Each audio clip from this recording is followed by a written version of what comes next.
Залимхан. Сегодня расскажем не о ремонте, просто про домашний бездымный костер.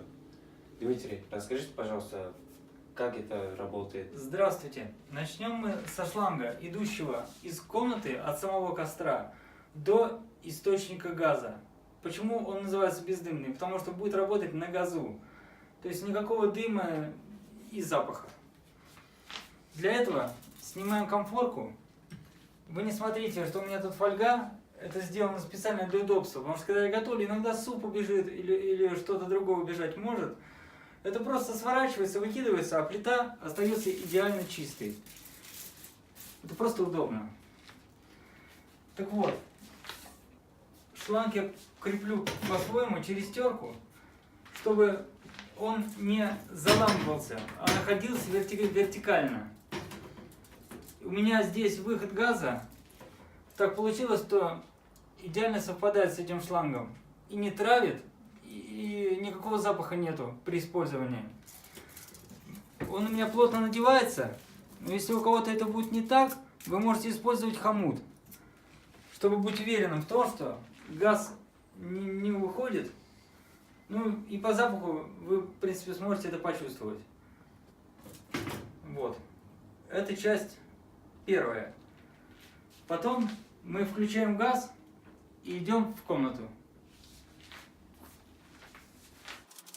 Итак, теперь мы включили конфорку, а сюда просто подносим источник огня.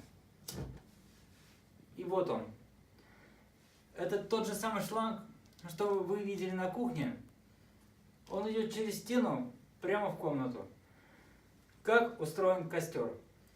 Этот шланг доходит где-то до середины с самого костра, и он украшен камнями. А по краям у меня лежат веточки, но они не будут гореть, они просто для декора, как бы можно сказать. Пламя горит посередине и не касается дерева. Но так, по-моему, выглядит гораздо лучше, чем было бы без них. Это я его использую, когда, допустим, отопление уже отключили, а на улице прохладно, или там хочется с форточками с открытыми побыть. Он очень спасает. Буквально минут 5, и уже в комнате тепло. А если рядом с ним сидеть эти 5 минут, то вообще будет жарко очень. Для комнаты, по крайней мере 18-метровой, мне хватает его. Еще очень нравится девушкам. Если притушить свет, окно, сейчас день, поэтому мы закрывать его сейчас никак не можем. У меня нет на нем занавесок. В темноте смотрится очень классно. Дмитрий, расскажите, а вы сейчас это изготовили?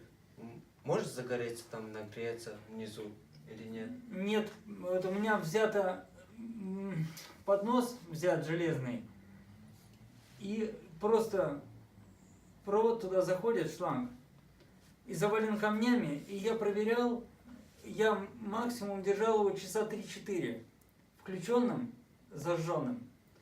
Я потом засунул туда руку, просмотрел все, потрогал, ни капельки не нагрелось, так как тепло поднимается наверх, и все горит, и устремляется наверх тепло по физике. И внизу ничего не греется. И просто вот такая вот клевая штука. Хорошо придумал. Нормально. Об этом все. Наш ролик заканчивается. Подписывайтесь на наш канал, ставьте лайки, ставьте комментарии. У нас еще группа есть, внизу под ссылкой можете приходить. До новых встреч, друзья. Постойте. Я еще не сказал то, что у меня взята самая большая конфорка, где больше всего газу. Но если у вас есть врезка до плиты с отводом газа, вы можете ее сам, в принципе, сделать. Там гораздо мощнее будет пламя, прямо раз в 5. И жарче, соответственно. Но это уже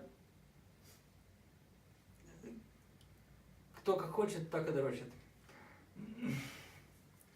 Да, До новых встреч. Пригласите девушку, выпейте с ней вина, сыграйте на гитаре самую любимую ее песню. И не забывайте ставить лайки. Всем пока!